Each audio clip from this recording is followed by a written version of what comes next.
So Tobias and I work in two different communities, and I work with a community of people, of kids and youth in Malawi, in Southeast Africa, one of the most under-resourced, materially poor communities there.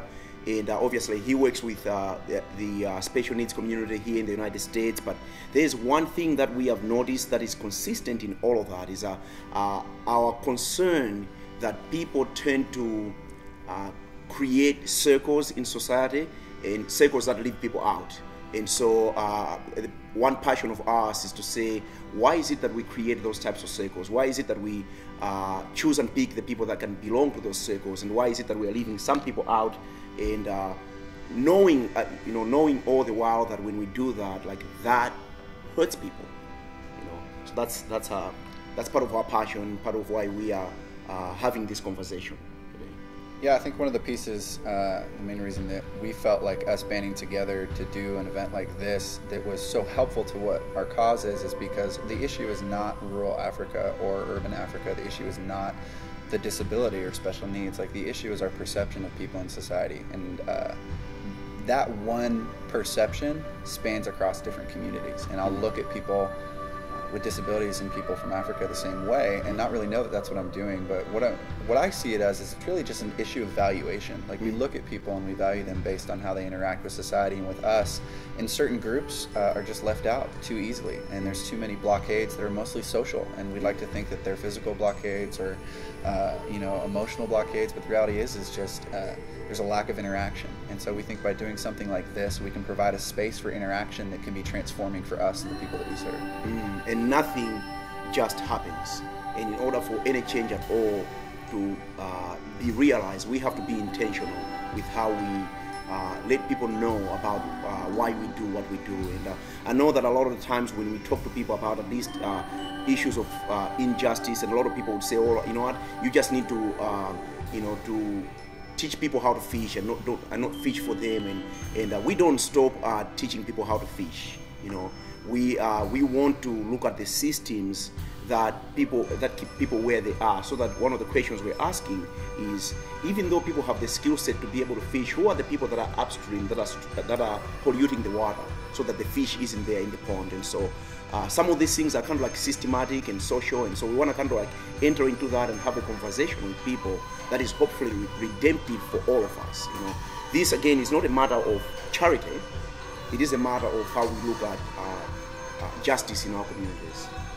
Yeah, and I agree. I think one of the coolest things about what we get to do too is it's not always a service of sorts. Like, what we get to do is built on relationship, and so being able to do a concert like this and an event like this, hopefully with more opportunity in the future for people to interact, is when people get to interact, they get to share their heart. And it's hard to do that through a service. Like, when you're doing a service, you're meeting a need, and the need can be very easy to understand when you can see it, touch it, and feel it. But people are a little bit harder to get.